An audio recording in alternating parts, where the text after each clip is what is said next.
melakukan penindakan.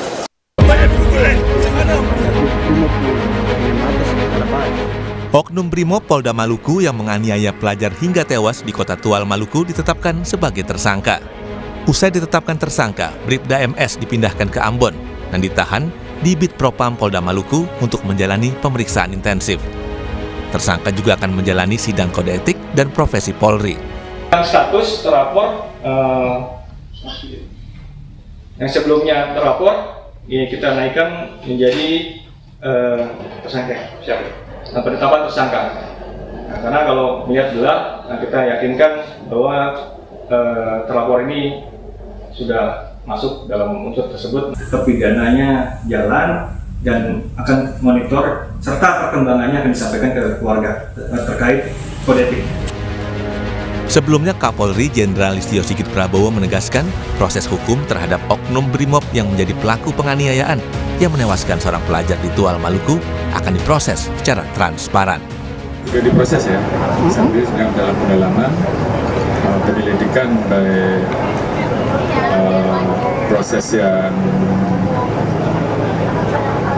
ditangani oleh Polres, diasistensi oleh Polda ya, kalau tidak salah, saat ini sedang berjalan. Saya kira hal yang seperti itu kita transparan.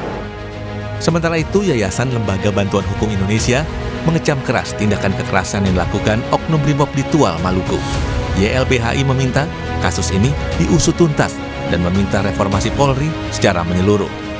Kita sangat mengecam atas tindakan brutal dari anggota Brimob ya di Tual di Maluku. Meninggalnya Arianto dan kekerasan oleh anggota Brimob ini bukan sekedar hanya peristiwa biasa, tapi dipandang peristiwa yang sangat sering berulang. Harus ada secara serius reformasi di bidang kelembagaan dan kultural, di mana kita harus bersama-sama mendesak untuk menghilangkan praktik kekerasan, praktik militerisme, ya, militerisasi kekerasan di tubuh kepolisian.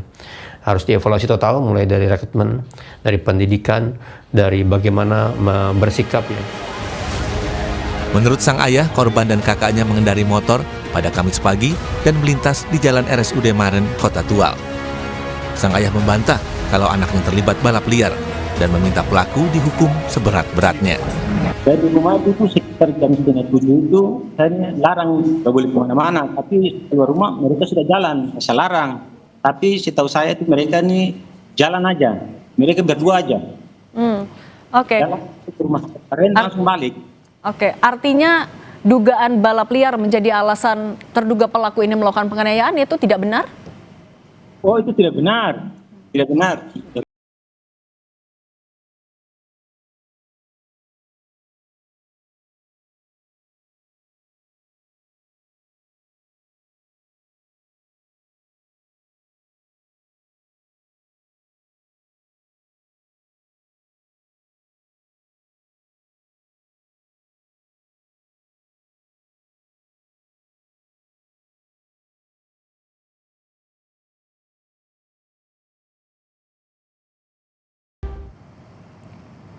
Oknum Brimob yang menganiaya seorang pelajar hingga tewas telah ditetapkan sebagai tersangka dan akan menjalani sidang etik pada Senin 23 Februari 2026 atau tepatnya hari ini.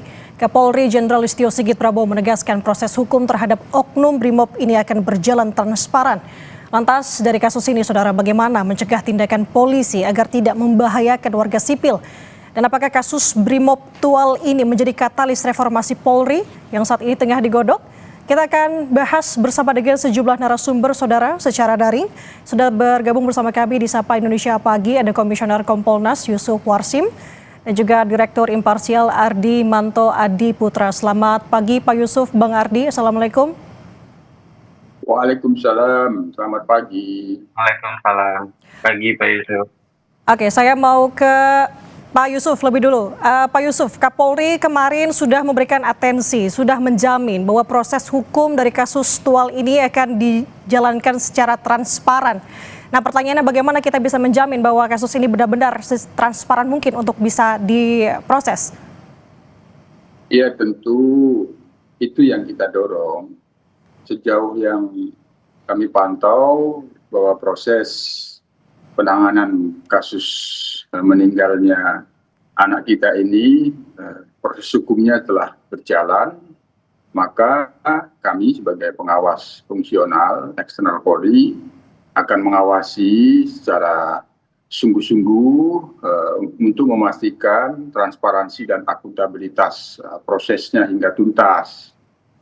Pada saat ini juga tim Kompolnas telah terbang ke Ambon, ke Tual, memantau langsung. Sekali lagi, tim Kompolnas sudah kita utus akan memantau langsung di sana untuk memastikan transparansi dan akuntabilitas. Jadi itu yang kami pastikan, apa yang disampaikan oleh Pak Kapolri itu yang kita pantau agar dari pihak keluarga korban dan termasuk seluruh masyarakat Tual yang ada di sana benar-benar meyakini bahwa proses ini diawasi sehingga apabila ada keraguan-raguan akan ditutup-tutupi, Kompolnas akan menjamin bahwa semuanya harus transparan dan akuntabel. Oke, selain memang Kompolnas hadir di sana untuk bisa melakukan proses pengawasan, idealnya proses pengawasan dalam proses hukum ini agar bisa berjalan transparan, bisa memastikan bahwa keluarga korban bisa mendapatkan keadilan. Pak Yusuf, seperti apa? Iya, tentu dari pihak keluarga korban sendiri harus mendapatkan pelayanan di dalam penanganan kasus ini, yang di dalam pelayanannya itu ya transparansi. Nah, proses tahap-tahapnya itu diberikan layanan kepada pihak keluarga korban, sehingga kemudian nanti proses bagaimana apabila sudah masuk dalam persidangan, tentu wilayah kewenangannya itu ada pada jaksa. Tapi dalam proses penyidikan ini, yang kita tekankan betul pelayanan kepada pihak keluarga korban. Nah, mitigasi yang perlu dilakukan dengan keluarga korban juga perlu dilakukan, tapi yang paling penting keterbukaan informasi selama proses berjalan itu tidak mengalami hambatan-hambatan, itu yang kita awasi. Layanan atau pelindungan terhadap keluarga korban seperti apa, Pak Yusuf?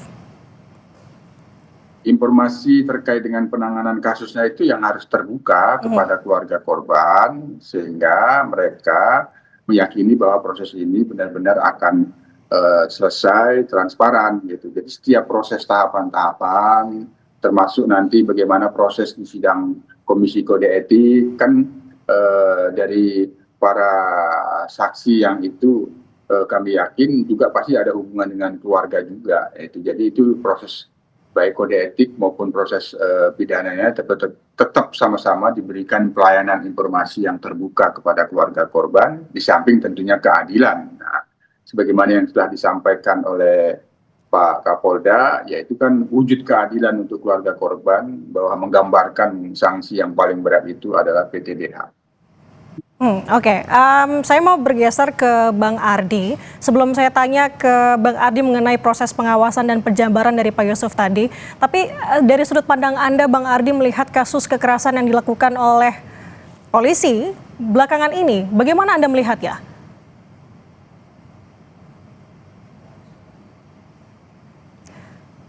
Bang Ardi, suaranya masih di mute?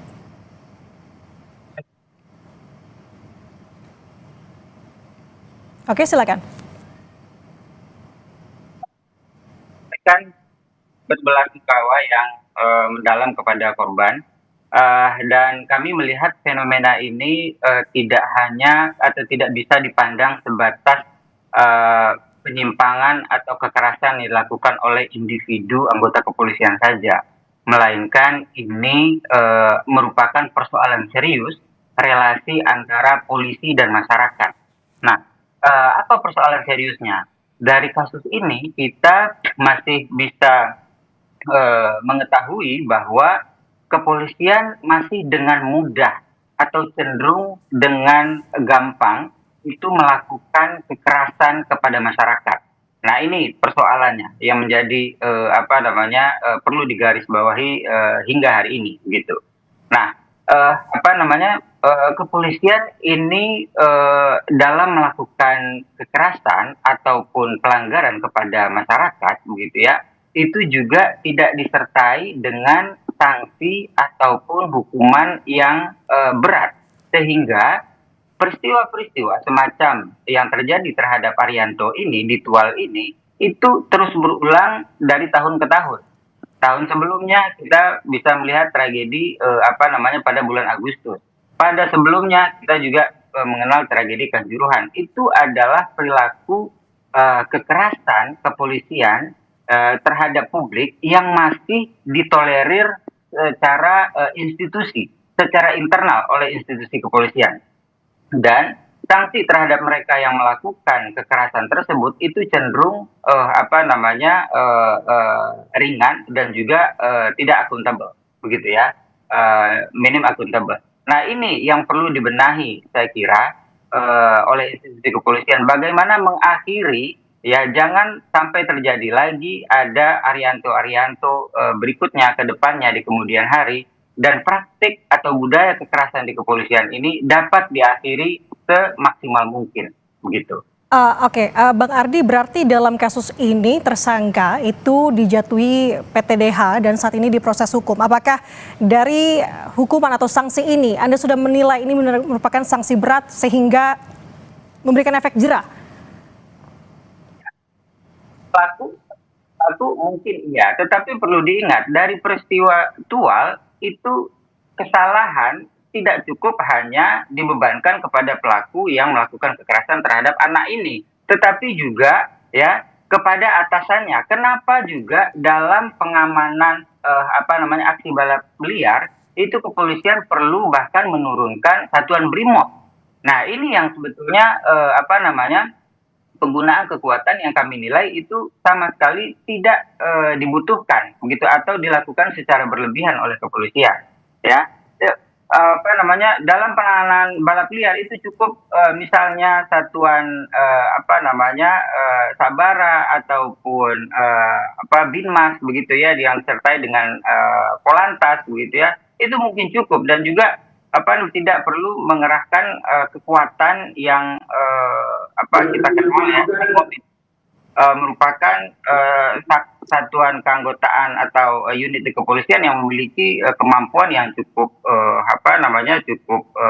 besar gitu dalam penggunaan kekuatan. Biasanya itu digunakan untuk menangani kasus-kasus besar seperti terorisme. Tetapi ini dalam kasus di pengamanan aksi balap liar di Tual itu langsung kepolisian menggunakan komandannya menurunkan satuan BRIMOB. Nah, ini yang perlu juga diperiksa, saya kira, tanpa ada evaluasi soal penggunaan kekuatan ya di kepolisian oleh struktur, karena ini masalah struktur dan sistemik.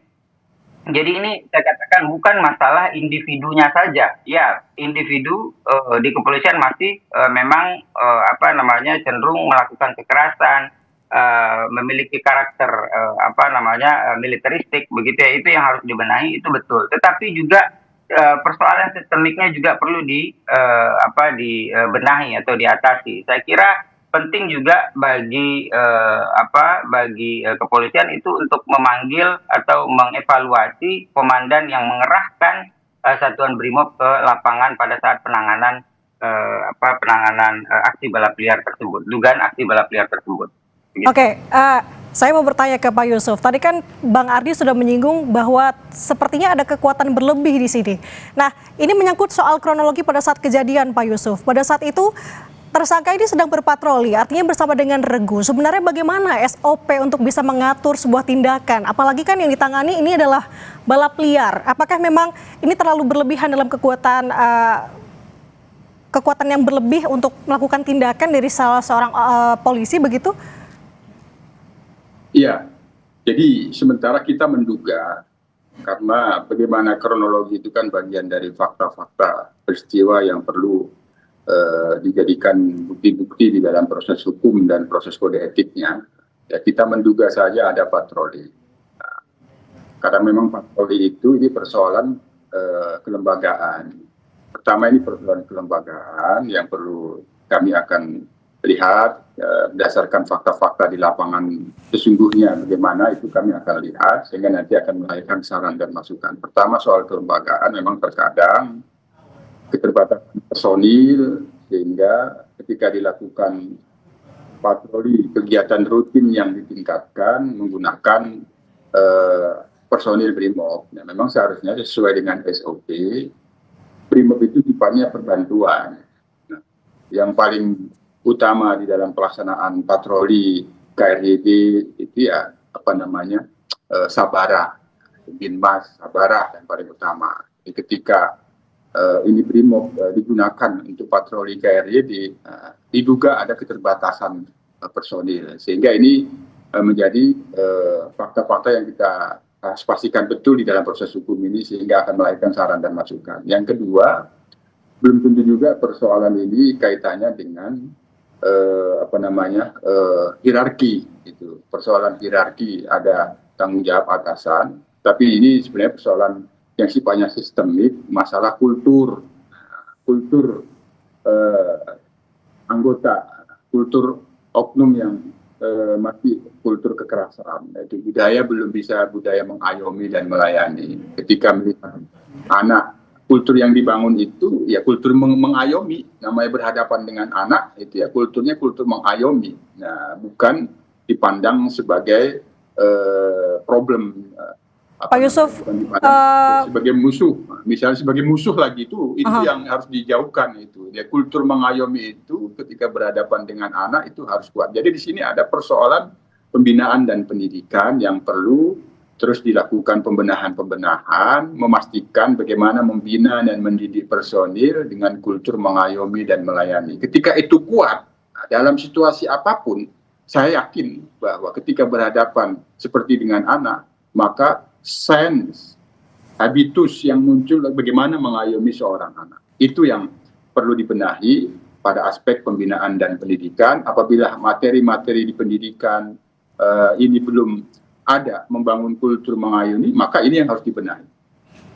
Oke, saya ingin kembali lagi mengenai proses hukum yang sedang dijalani untuk saat ini, apalagi tadi Anda menyinggung soal hierarki di sini. Artinya kalau tersangka pada saat patroli bersama dengan regu, kita tidak hanya terfokus mengenai transparansinya saja, Pak Yusuf, berarti artinya secara keseluruhan ini bisa saja dalam satu regu itu, apalagi pimpinan regu ini juga harus diperiksa terkait dengan bagaimana ia memberikan instruksi dan lain-lain sebagainya.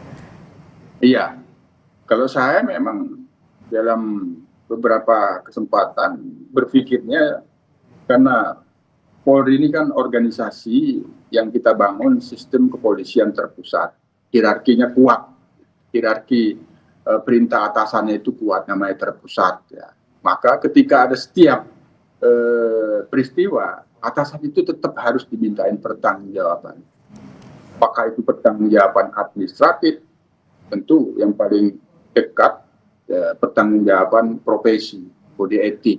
Nah, pada saat peristiwa yang terjadi diduga penganiayaan, adanya kekerasan yang dilakukan oknum itu, apakah ada peran pimpinan di situ mengarahkan sudah itu kan, itu perlu itu diminta, karena setiap anggota yang ditugaskan apabila itu diduga patroli KRYD itu kan resmi ya Mbak Nanda, itu sekali lagi patroli KRYD itu apa memang betul itu diduga ada patroli KRYD itu resmi, itu kegiatan itu ada pengendalinya dan ada pengawasnya, siapa ya pimpinannya. Maka dalam hal ini mempertimbangkan hierarkisme yang begitu kuat dalam sistem kepolisian Polri yang terpusat, pertanggungjawaban atasan itu tetap dimintakan.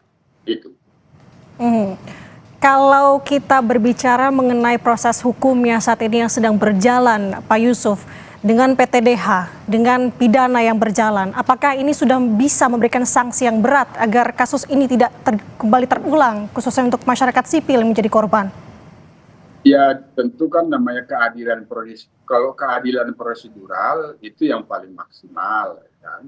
Ada sanksi yang paling berat maka itu digunakan. Itu kalau kaitannya dengan kode etik, nah, tinggal bagaimana nanti proses pemidanaannya.